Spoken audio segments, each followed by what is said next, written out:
Listen up. There's no more excuses. We're empowering those who want the hustle by exposing the status quo. The days of ordinary are over. It's time to crush mediocrity and start discovering your greatest potential. Welcome to the Hustle Nation. To the Hustle Nation. To the Hustle Nation. To the Hustle Nation. To the Hustle.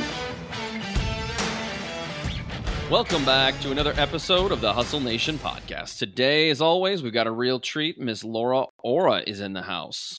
Laura helps you shift the mindfuckery. That's right, I said it, the mindfuckery. She's a speaker, alignment coach, and host of the Gutsy podcast. So you and I had met probably close to a year ago. We were both speaking at the same event. I don't even remember which one it was anymore. And you had kind of a really unique take on mindset in business, and I had bookmarked you. I'm like, we need to connect because what you do and what you talk about, I think really resonates with our audience and can benefit everybody who listens to the show. You do a lot of different stuff, specifically helping people shift the mindfuckery, which we'll talk about in a little bit. But I want to hear about your journey and how you got to where you are now. Humble beginnings for sure. So I quit the job. I've got this baby in my belly that I'm about to deliver. I've got this brand new business that I have no idea what I'm doing. And every day it was just about figuring out everything, right? Obviously I had my son, so I've got this little baby, I've got this little business. Everything is new and confusing and chaotic and exciting all at the same time. And over the course of 16 years, I grew not just my baby, he's now 16 at the time of recording. But I grew the business as well, and I figured it out along the way. I hired employees, I expanded, I leased an office, we built it out, we did the whole 9 yards. And it was one of those things where I absolutely loved what I was doing, but I did not realize how much I was giving away parts of myself every single day. I think it's such an interesting thing because when you go into business, just so everybody knows, your personal internal shit does not go away. In fact, it gets amplified. Like if people pleasing is one of your tendencies, that shit's going to come out loud and clear in your business or in your position. And so, over the years, while we were growing, I felt like I was falling apart on the inside, but I didn't feel like I could own that because I had responsibilities, right? I had paychecks to figure out how to cash. I had clients to serve. I had a family to feed, and everything just got really heavy. And at the height of the pandemic, of course, we all have our own turning points here. It all crashed down. At that point, I was in such a terrible position, physically and mentally. My health was falling apart. I hadn't paid myself in 4 months. My health was literally falling apart in front of me. My employees' paychecks were bouncing. Clients were in and out. It was a shit show at the best. And I made the hard but necessary decision, we got to reset this. I can't keep going on like this.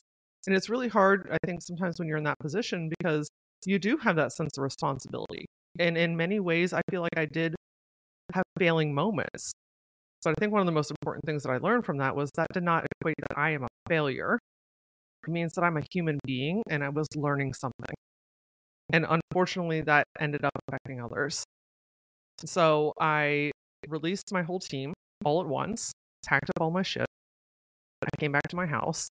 And for the next 6 to 8 months, I spent time in my basement alone, reabsorbing every role in my company and figuring out what was next. And you know what? One of the most profound things that happened during that was I realized one day that I hadn't asked myself in probably over a decade, what does Laura want? I had built my entire business off of what I felt that I should do, what everyone else needed of me, what everyone else wanted. And so it's no wonder that everything was falling apart. I wasn't aligned with most of it. Probably 20% of it I was aligned with. Everything else was a should.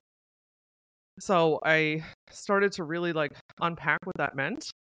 I was interviewing entrepreneurs to talk about all the things that we all think and feel, but don't have a space to be heard or to talk about it and to be vulnerable. I started speaking, I started teaching people, I started coaching, and I realized I don't want to do branding anymore. I want to speak. I want to teach. I want to impact people's lives in a different way now. And so, long story short, I have since sold the branding agency. It was a big decision, but a liberating one. I had a commercial building that we had purchased. I sold that as well because that no longer was in alignment. And I am hyper focused on helping people to, one, figure out who they are, own what they want, and then learn how to take steps forward to start having it. That's a tremendous story. I mean, you talk about resiliency and, fighting through, and, I want to, dig into when you kind of finally made that decision to sell the branding agency, because you kind of just said that you just got to that conclusion, but I can tell that was not just a, I didn't just wake up one day and decide, no, you're correct. Right.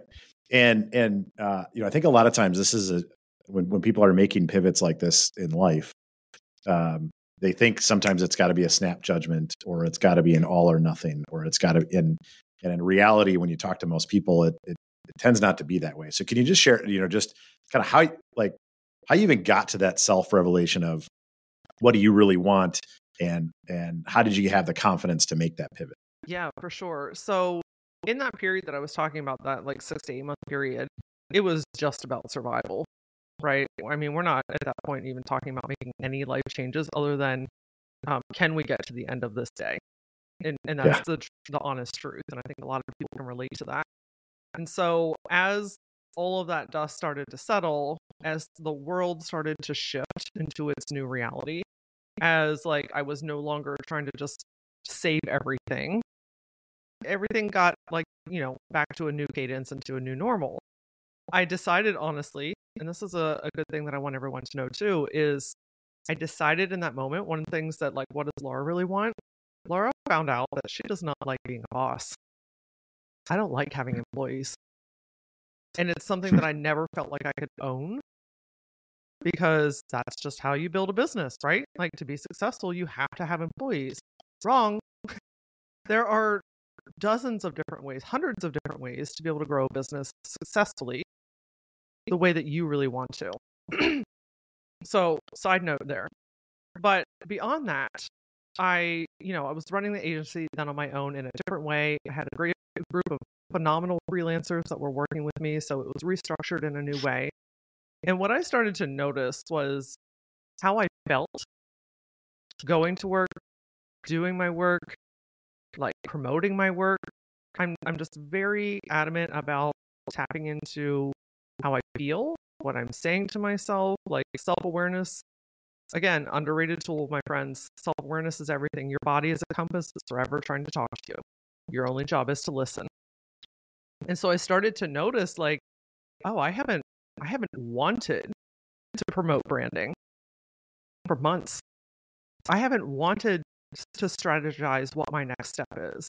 I haven't wanted to think about how I can grow or expand this. That's kind of interesting, because that's never been the case in this scenario, right? It's always been about how are we growing? How are we expanding? What's next? Like, what do I want people to know that we're capable of? I think there was a point where I was like, oh shit, I haven't posted on Facebook in like 3 months, right? But it didn't bother me. It wasn't like oh, I need to go fix this. It was a realization of, what is this maybe trying to tell me? And then I started noticing that I had resistance against, like, even going and doing the work. I started procrastinating. Holy mother. Like, procrastination was horrendous because I just didn't want to do the work that I was doing. And it all just started to stack up. I started to get sick again. I started to just, like, my energy was really off. My just my whole, like, existence, like, I just wasn't happy. Let me just put it in plain terms. I wasn't happy. And I can remember there was a day where, at this point, I'm handling the branding stuff because I'm also a person of integrity. So I'm going to do the things that I say I'm going to do. So I'm managing the branding stuff. I'm managing this commercial building and the plans to build it out. And I'm trying to grow myself as a speaker and a coach. And like, I'm not doing anything well. Like everything's just barely getting done, but nothing is moving forward. And the tension every day just grew and grew and grew. And I got to a point where I'm like, I sat back in my chair. I'm in my office by myself, by the way. I sat back in my chair and I was like, holy shit. I don't want to do branding anymore. And it was horrifying because what happens? The brain. You've been doing this for 16 years. You've got a degree in this. You've been doing graphic design for 22 years at this point. What is everybody else going to say? Oh, and you're just going to like shut this down? How are your clients going to get taken care of? What are you going to do about money? I mean, it's like the floodgates of mindfuckery opened up, right? And so I called my husband and I'm like, I'm having a fucking crisis here. I need you to come here. And he came in and I'm not even kidding you. I couldn't even replicate it if I wanted to. It was like my soul cried, right? Like, and I just screamed out loud to him, I don't want to do this anymore. And it was the first time that I'd ever really truly owned what I wanted in a space to give myself permission to step forward to what I really wanted to. And that was in July of 23, August 23. By December, it was sold. So That's amazing. It was not an overnight decision. I fought it for sure, right? Even after making that decision, I did that dance with myself and the what ifs and the who's and the how am I going to, and just that whole release portion. And then, there's a gal that I had been mentoring for years, an incredible small business, creative agency, growing, thriving, hungry. And I was like, what if I just call her up and see if maybe she's interested? And I got on a Zoom with her and we had an hour-long conversation. And ultimately, she is the person that ended up purchasing the business. And now my clients get to live on with new support. They get to continue growing, right? It was a beautiful transition for me. It was the right next step for me and what I had created. That was really important to me. So, we fight ourselves from doing the things that we really want to because of all that mindfuckery that pops up, all that stuff that we have convinced ourselves that we can't for multiple reasons, usually pertaining to other people. Laura, I think that may be one of the most powerful stories we've heard on this podcast. And I think the reason I say that, it's just because it's so relatable. Being an entrepreneur with a marketing background who's gone through a very similar journey in many ways, I'm just like, whoa, that really hits close to home. Kind of like when you see a commercial, like, whoa, is that me? Yeah. But I want to go back to something that stuck out to me. You said giving away parts of my life. And as an entrepreneur who sometimes is spread thin, there's been times where I've had multiple businesses, and you kind of step back and you think about things like I've always done at the end of every year. It's like you take a moment to self-audit, to self-reflect. And I've always asked myself, like, am I happy doing this? Is this what I want? Is this getting me to where I want to be in the next 3 to 5 years? And for many, many years up until recently, the answer was always no. Because, and that's introduced mindfuckery, which is, I've got so many things going on. How do you scale a business when you have 4? How do you become the best father, husband, in my case, when you have all this shit going on? And so I'm curious, when you've worked with people, how is it that you get people, I think one of them is the self-awareness, but how do you get people to understand that you are not just going to burn yourself out, but you're giving yourself away? And how do you change that? Yeah, great question. I think one of the things first is slowing down long enough to even acknowledge it. We're on 100-mile-an-hour autopilot every single day. And especially if you're in entrepreneur mode, build it mode, expand mode, chasing the next thing, adding on, how do we grow, all that stuff. It's like all of a sudden, one day you saw everything. And then over time, you began to see one thing. And all of those other things that truly, honestly, are the most important, right? those become when I can fit them in.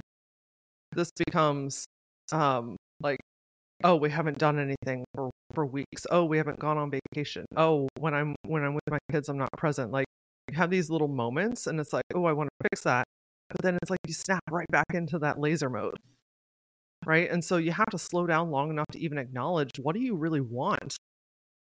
That's the big question. That was literally the pivotal question that I asked myself when I was sitting in the basement. What do I actually want? Do I want to have 3 or 4 businesses? Do I want to be working 60 hours a week? Do I want to be putting like all these life things on the back burner?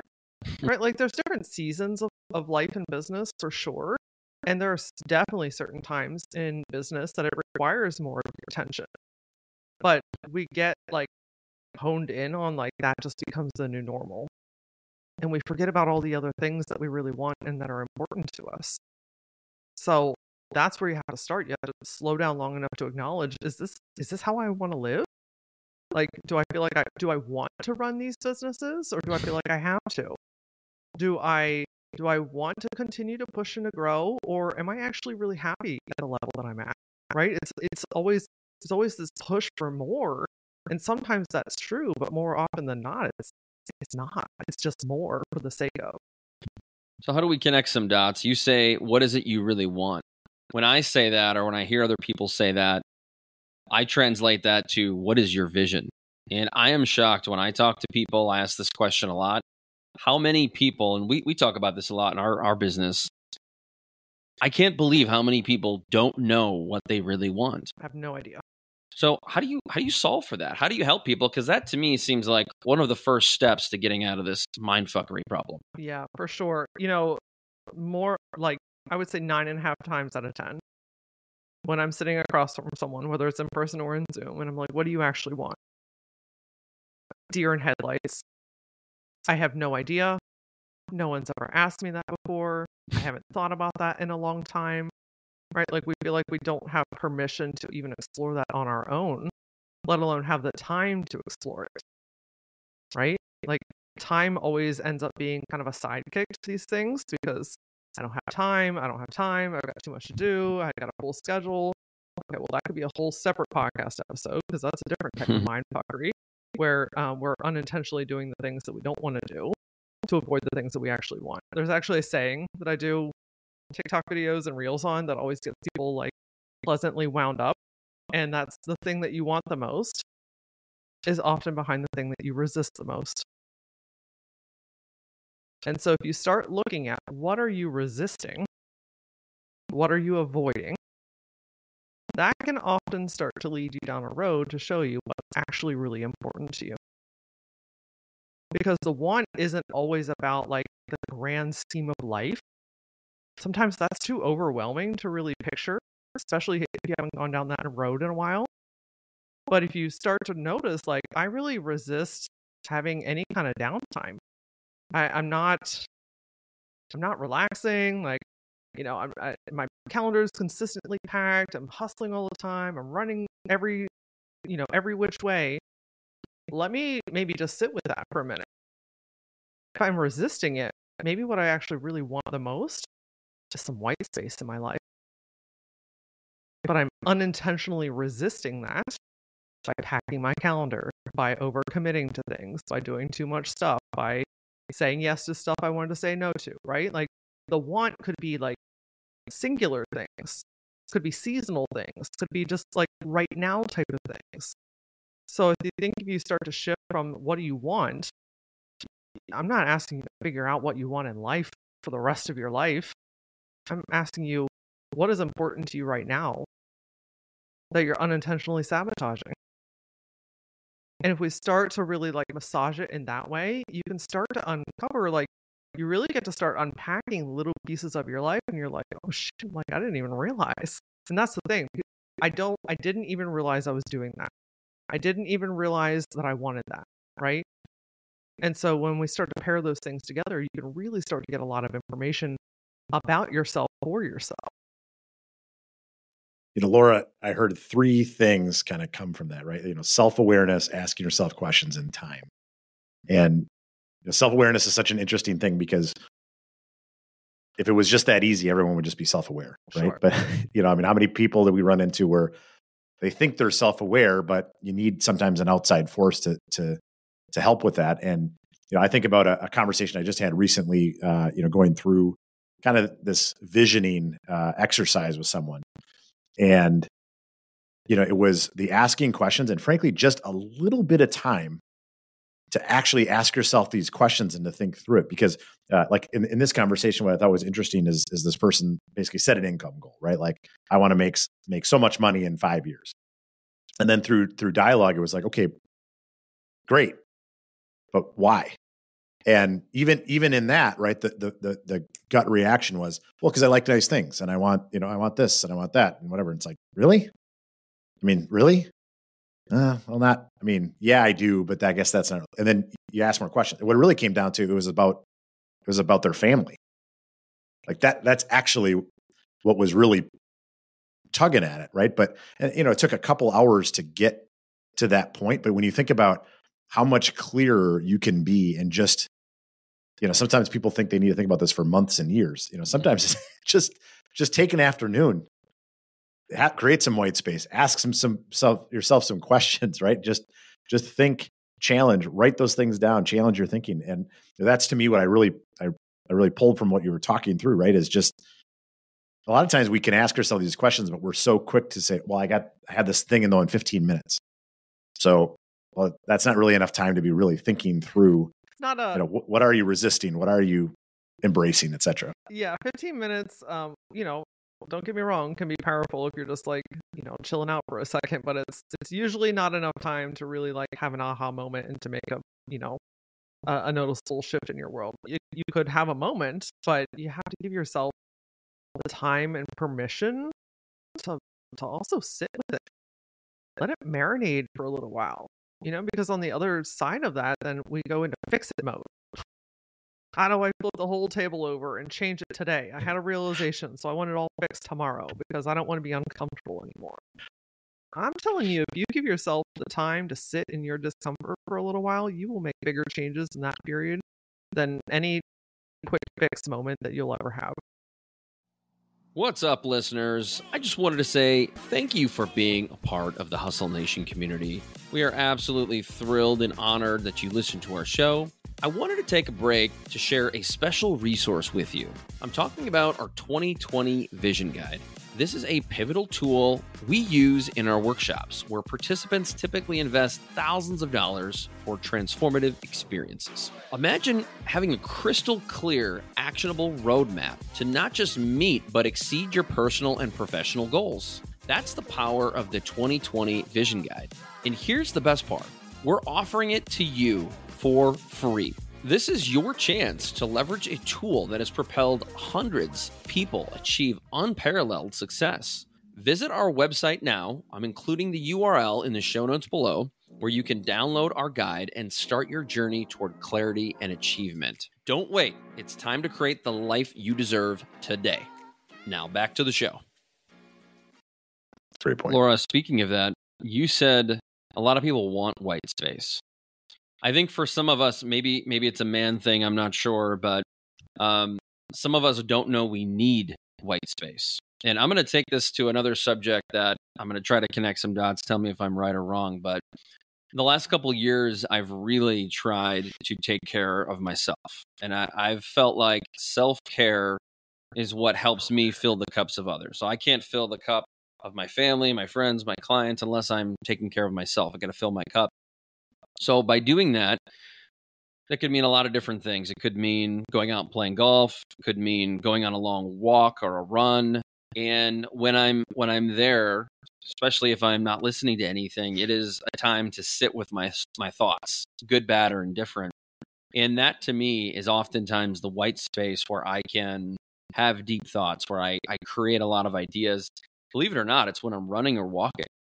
Yeah. And I come back and I'm like, sometimes I'm liberated, sometimes I'm frustrated, sometimes I'm developing that self-awareness to say, yeah, I really need to change some habits here if I want to get to this goal by this time.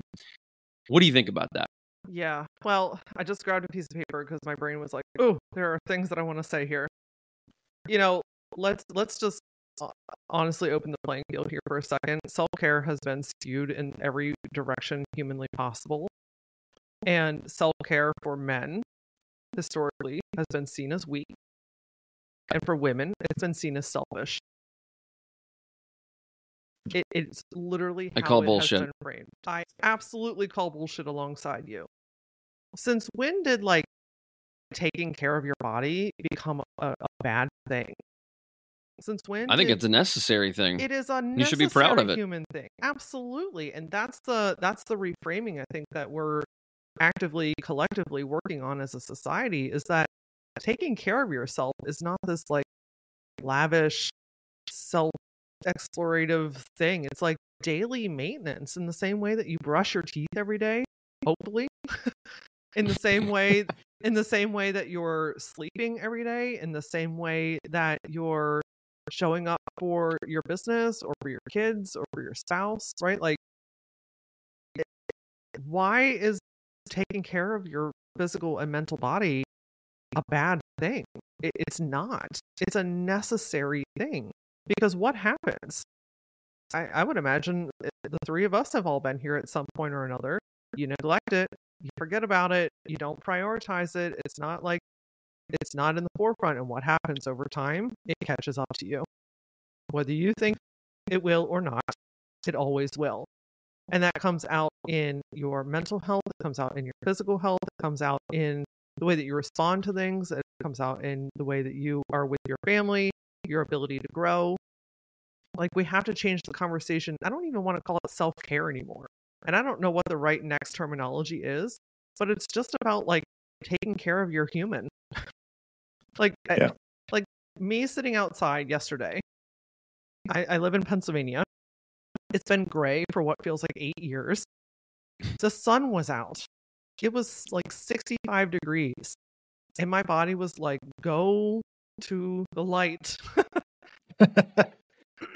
So I go outside unapologetically and just sit on my back porch for like 25 minutes.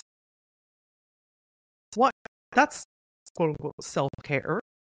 But I'm not labeling it as that, because I think sometimes we label it, the label makes it feel like one more thing. And maybe that's where some of the tension is. Maybe that's where some of the resistance is, because we feel like it's one more thing on top of all the other things. So what if we just start to incorporate it as part of the way that we move about this world, in the same way that you brush your freaking teeth? You know, Laura, it's interesting you say that. Chris and I have had a lot of these conversations, because I've been pretty transparent about, I went through a good 20-year period where I didn't take care of myself at all. At all. I was solely focused on my career. Everything else took a back seat. And, to your point, at some point it shows up. Right.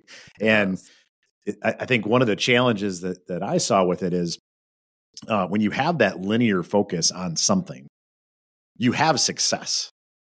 Right. So you have success, you're getting rewarded, you're getting pats on the back, you're getting that, that energy from that linear focus.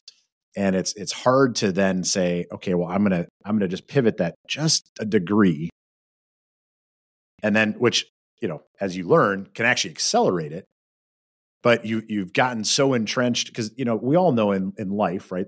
You refer to it, there are seasons, right? There are times where you just kind of have to go. Right. And there is no balance. It's just, you're all in, right? Like, you talk about, having a kid. I joke about the fact, like, when you have young kids, 10, 15 years later, you don't realize how little sleep you actually can function on. I couldn't agree more. Right. Like, but that's just the part of it, right? Like, that's the season of life. And so I think, it's a great point about even just the term self-care, right? Like, no one, when they say self-care, refers to brushing their teeth. Yeah. Like, to your point, like, that's an assumption. That's the assumption. But the minute it's anything slightly outside of that, I thought that was such a profound statement about it being, viewed as weak for men and selfish for women. And I would say it. I mean, it's true almost for both, right? Like, I know for myself, I had head trash for a long time about, if I'm waking up in the morning and I'm working out, you know what? That's selfish, because my team needs me to get in early, so that even if it's a half-hour workout, that's an hour and a half that you're tied up, right? Between warming up and cooling down and all that sort of stuff. And it's like, is that selfish? When in reality, once you get into it, you realize, well, it actually accelerates. And you can't do it all the time, right? You can't do all things all the time, but there's this mindset of, I think that's a great point of, what really should we even refer to it, or should we even refer to it, or should it just be preventive maintenance, right? Like that's just life. Yeah, I couldn't agree more. It's and that mind trash. Yes. So in my world, I call it the mind fuckery, because that's literally what it is. It's this back and forth banter, this 1 foot in, 1 foot out, this what if, all that questioning stuff. And it's like, when you think about like how in the world, as a society, as individual human beings, have we gotten to the point where you feel bad working out, taking care of your body so that you can be better for your team and your family? Like, holy shitballs. Like, we've got work to do. But the work is twofold, right? It's the internal work, but it's also the external work collectively, and celebrating those things and starting to see how, okay, what if I personally reframe that? Going to the gym for 30 minutes every morning is not letting my team down. In fact, it's accelerating my team. It's supporting my team. Because if I keep going at this pace of not taking care of my physical and mental body, I'm not going to be able to lead a team at all. I'm not going to be able to show up for them. I'm going to be sick more often. I'm not going to be optimal for them, right? Like, sometimes this whole like people pleasing thing comes into play, and like, I don't want to let other people down. I mean, that is when everybody that I've talked to over the last 2 decades, it always is in like the top reasons why people don't do things, worrying about how it's going to affect other people. And it's like, since when did other people's needs become more important than my own? And when I take care of myself, that does not equate to now I'm no longer helping people. I think that we think that it's a black or a white. We're either a people pleaser or we hate people. Like, there's actually quite a lovely scale here, right? Where when I take care of myself, I'm actually able to help the people that I love the most better. I'm able to show up more connected for them. I'm more present with them. I'm healthier for them, right? Like, I get to do more things instead of laying on the couch with yet another migraine. We're actually going out for the day instead and doing things together. You know what I mean? So taking care of yourself does not equate to you can no longer help other people. It allows you and empowers you to help the right people in a better way. And I think just to add to that, like for my own self, going through this, and Chris and I have talked about this. To me, I don't have like lifelong goals of being a triathlete or anything like that, right? Like a super athlete. But it was when Chris and I were going through our own exercises, right, that we coach other people on. It was me connecting to my why of being a great husband, a great father, a great business leader, and a great community leader, lifting other people up. I was like, I can't do any of that if I'm dead. and it was, as dumb as that sounds out loud, it wasn't until like I went through that exercise, had that space, asked those questions to say, okay, at what point is this like, okay, for 20 years, I got away with it. But if I do it for another 20, I'm not. So at what point do I actually care about my why enough to do the things that need to happen? And it was once you connect that to what your real why is, what you're really passionate about, what you're really trying to accomplish in life, then these things, to your point, it doesn't feel like self-care. It doesn't feel like I'm trying to do something. It's like, no, I have to do this in order to accomplish this, right? Like if I want to grow a business, I have to talk to potential clients, right? Like it's that simple. I mean, it's a way of life. It's how I'm able to do and be. It's changing the conversation, not just externally as a society, but absolutely internally every single day, and sometimes in every single moment. And, sometimes when you're introducing new things like that, I'll just say here real quickly, is that it feels hard and unnatural because you're just not used to it. It doesn't mean it's wrong. It just means it's new. you got to give yourself some time to acclimate it, right? You got to give your subconscious mind an opportunity to say like, oh, okay, we're doing a new thing. We're learning a new habit. I got you. I'm on board, right? Like I'm gonna fight you a little bit, but I'm open, right? So it's this consistent like showing up even when it feels hard or different or weird or wrong, knowing that you're doing the right thing for yourself. Eventually, that becomes a new healthy subconscious habit, and you don't even think about it. It's like going outside and sitting in the sun when it's out is a non-negotiable for me. It's not something I have to think about or convince myself or not talk myself out of anymore. I'm just like literally from my office, I can see when the sun is out. I know when I need like a little bit of a mind break, right out the door I go, because I know how I feel afterwards. And if we start tapping into how do I feel when I do these things with myself, that my friend can be a real big game changer. Well, I want to add a new perspective to this conversation is that if you can get yourself, maybe from Dustin's perspective, from not working out to working out 2 or 3 times a week. I've always used kind of my example, which is I bought a Peloton, spent a lot of money on it. My wife's like, yeah, you'll never use that thing in 3 months. And until I got to like the 100 workout mark in, I don't know, like a year, she was like, oh, wow, that's great. And then I finally got to like 750 exercises in, I don't know, 2 years. And to me, it became a discipline. And I'll tell you what, even though it might have only been in the beginning a couple times a week, then it turned into 5 days a week.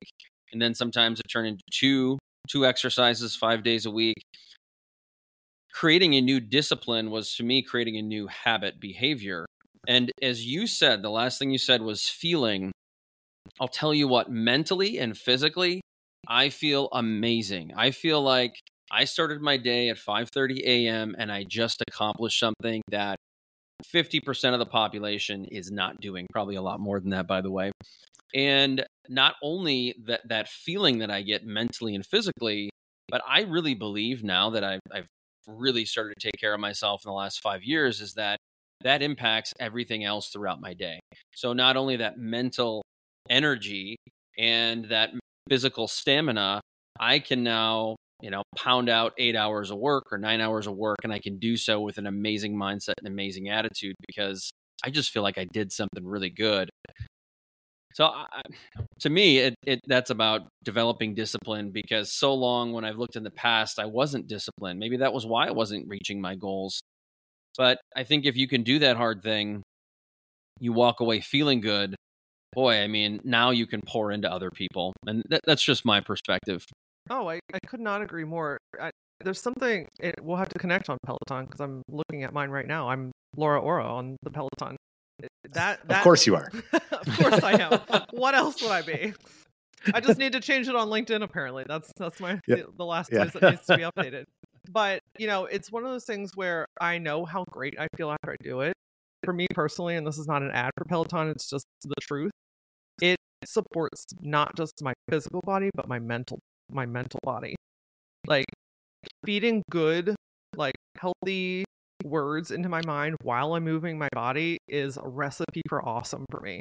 So find what that thing is for you first, right? Like if you're trying to force yourself to do something that you hate, of course you're not going to stick with it, right? Like you got to find something that feels really good for you, even if that means dancing like a fool in your basement for 10 minutes every day. Like it doesn't have to be anything other than what feels good to you. But I find it's not doing the thing, it's getting to the thing. When I'm sitting on my couch upstairs and I'm like, oh, I really should go ride the bike. I know it'll make me feel better, right? I'm doing that whole like hum-ho thing.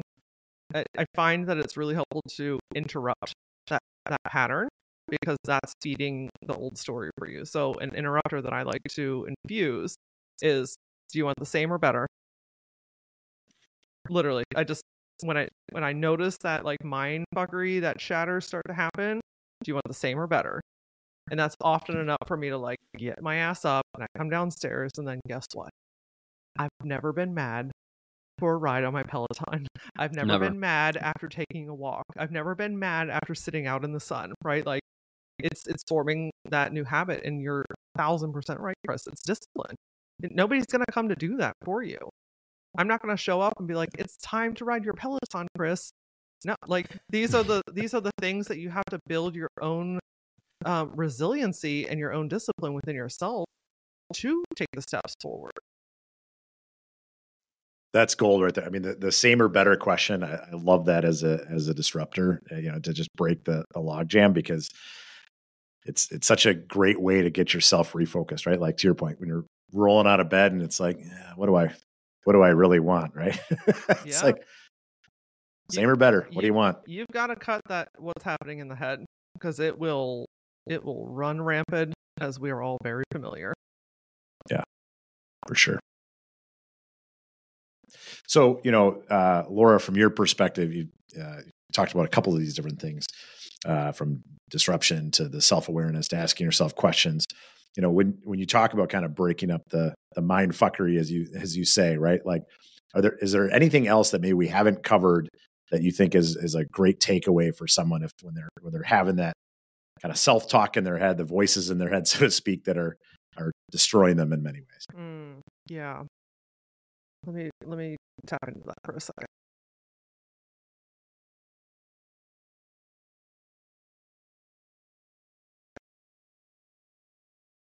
I think a missing piece that I really want to slide across the table is about compassion and curiosity, which might sound a little floofy here for a second, but stick with me. So when we notice that we're going down that road, we notice we're talking ourselves out of, we notice that we haven't rode the Peloton or taken the walk or had the self-care or any of that stuff, we immediately want to go to the opposite end of the spectrum, which is to beat ourselves up for, see, here I am again. See, here we go. This is just what I do. I'm a piece of shit. I don't know what I'm doing. Nobody respects me. No one's going to buy anything for me. Like, holy mother, right? Like, it's a whole other end of the spectrum. And I think a big key piece that's missing is not just that self-awareness that we talked about earlier, but the next step of being curious about what it means in the first place. To really get to know, you got to get to know yourself again, right? We've all been through circumstances and situations, some traumatic experiences, certainly world and societal changes. Like, we got to learn to just get to know ourselves again. What does this mean for me? What is this trying to tell me? Every single one of us has an inner child that still lives on inside of us. And when we start going down that like hardcore path where we are literally just kicking our own asses, that's an invitation to soften and get curious about what does it mean in the first place. This is trying to teach me something. This is my inner child trying to get my attention and saying, I need to be seen, I need to be heard, I need to be loved. I just need someone to understand me. So instead of beating yourself up, I invite you to get curious about what's happening on the inside. Get down on your own level. Whether that's journaling through it, whether it's talking it out, whether it's seeking support, whether it's going through therapy, whatever feels right for you, give yourself the chance to unpack it a little bit, because there's information in that heightenedness that's happening in your brain. But we just want to shush it, put it away, put it in a box, tuck it under the bed, right? Spoiler alert, the box comes back out. It doesn't go away just because you tuck it away. It will show its way in other situations in your life. So give yourself a chance to hear yourself, feel yourself, really tap into, what is this trying to say? What do I really want in this situation? How can I nurture myself in this space, instead of an invitation to beat yourself up again? Why are people so scared to do that, Laura? Because that seems like it's fear. Fear is a big one. So there's a couple of different things that tend to come up, but one of the biggest things is, two of the biggest things is, one, not wanting to relive things or to feel the emotion. It's uncomfortable. I don't want to be uncomfortable. I just want to keep plowing on. It seemingly feels easier to just keep my head down and keep rolling on than it does to sit and like actually feel my emotions. So there's a fear of feeling, but also, and more often than not, it's this fear of, what do I have to do, or what do I need to do next then? Because when you acknowledge a thought, a feeling, an emotion, a habit, that often means a decision that leads to a change. People don't like change. So if I don't acknowledge that, then I don't have to change, even though I actually want to change. See how we're resisting the thing that we want the most? It all comes back around. So it's what do I have to, now that I've acknowledged this, what do I need to do? Like in my story, acknowledging that I didn't want to do branding anymore meant that I needed to make the decision to sell the business, and that I needed to take the steps to actually do that. When you sell a business, there's like a million things that you have to do, by the way. You know, there's a lot of stuff that has to close down, and especially a business that's almost 2 decades old, there's a lot of things to do. But I can either decide to keep like pounding in and tacking in all of the stuff that I don't want and like further making this worse, or I can choose the temporary hard that ultimately ends up freeing me. Powerful. Deep. Good way to end the show. Laura, thank you for being here. That was a powerful conversation. We don't always get that deep, but I think sometimes you have to. And everybody, literally everybody, needs time to reflect. They need time to be with themselves. They need that white space, as you call it. Love that. But before we let you go, tell the audience about your business and what you have going on. Yeah. So LauraOra.com is the hub for all things me. I'm also at that Laura Ora on Facebook, TikTok, and Instagram. I'm prioritizing right now helping people get out of their own way, and that's through my community called the Gutsy Collective. It's through one-on-one coaching, because sometimes you need just that personal extra attention one-on-one together. And it's through workshops. So one of my favorite workshops to teach is called, guess what? The Mind Fuckery Workshop. And it really helps particularly women to get out of their own way so that they can move forward and start to really feel good about it. So if any or all of those things are resonating with you, or you just need a little swift kick in the mental ass every day, I put up videos every single day to help you just like see things from a new perspective. I would encourage you to follow me as well. Awesome. Excellent. Now, and the podcast. Oh, I was just thinking, I was like, I'm sorry, excuse me. Let's not Top forget 100 Apple Business Podcast. Yeah, the Gutsy podcast is my baby. 2 episodes every week. Tuesday is an episode with a guest, and Thursday is an episode with me. Power back episodes. Yes, top 100, top 2% now globally, which is kind of cool as well. But you know, sometimes you just need to feed that goodness in your mind, and to know that even if you're in a moment or a season where you don't believe in yourself, there's someone out there believing for you. I love that. And you've had on one of my favorite business people ever, Marcus Lemonis, the prophet. I did. That was We're going to have to talk about how you got him, because he is, I love what he does. Big fan. Yeah, I'd love to chat about that. That was a surreal experience for sure. Cool.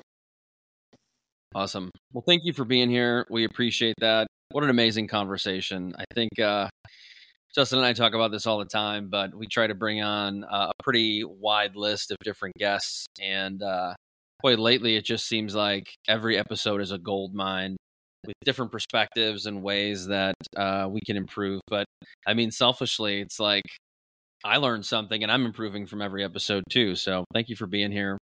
Thank you for your time. And for all the listeners out there, we appreciate you. If you like the show, don't hesitate to give us a review on iTunes, Spotify, wherever. It just takes a couple seconds. Again, thanks for your ears. We appreciate the downloads. Until next time, peace. Thank you for being part of the Hustle Nation. If you're serious about raising the bar in your personal and professional life and willing to go all in on your success, head over to hustleleaders.com. Here you can get access to our Hustle Productivity ebook, attend our Hustle Masterclass, or challenge yourself to the 30-day Hustle Challenge. Pairing these tools and training with the Hustle Nation podcast will help you advance to a whole new level. Until next time, stay hungry and inspire those around you to hustle.